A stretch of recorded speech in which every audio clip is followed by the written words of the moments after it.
to lay siege to the few remaining Gaddafi strongholds. The National Transitional Council now controls most of the country, but still faces fierce resistance in Sirte, Bani Walid, and pockets in the southern desert.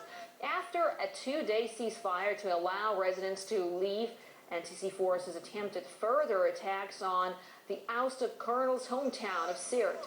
The Red Cross has warned of a humanitarian disaster as the town is running out of medical supplies, food, and water.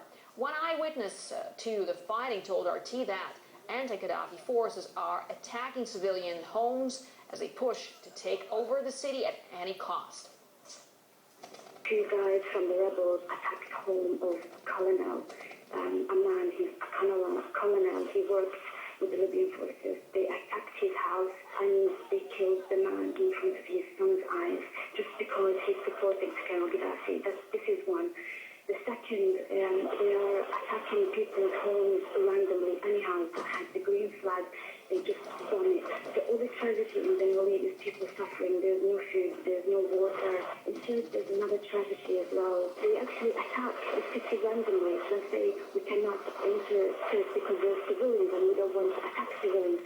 It's not true. They are attacking, bombing civilians randomly. They don't care. All they care about is to say Sirte is liberated.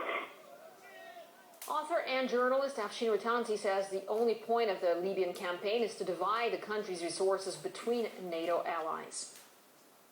This is what NATO are involved in, an action which is obviously contrary to the UN resolution which has supposedly mandated it to go in and overthrow the government of Gaddafi. We're getting reports of electric shock torture being used by these revolutionaries. Who exactly are the people that are fighting NATO? Because they may not like Gaddafi, they may not like the NATO-backed troops. It's very interesting that the most advanced arsenal in the world of NATO's 6 months on, and they still haven't won the country. This is all about the idea that these great powers, as of old, can divide up the resources and the future of the Libyan people. Why they're quiet about it? The media kind of got bored after the initial explosions and the so-called attacks. They're not even reporting the bombing of hospitals in Sirte. You're watching IT Coming to you.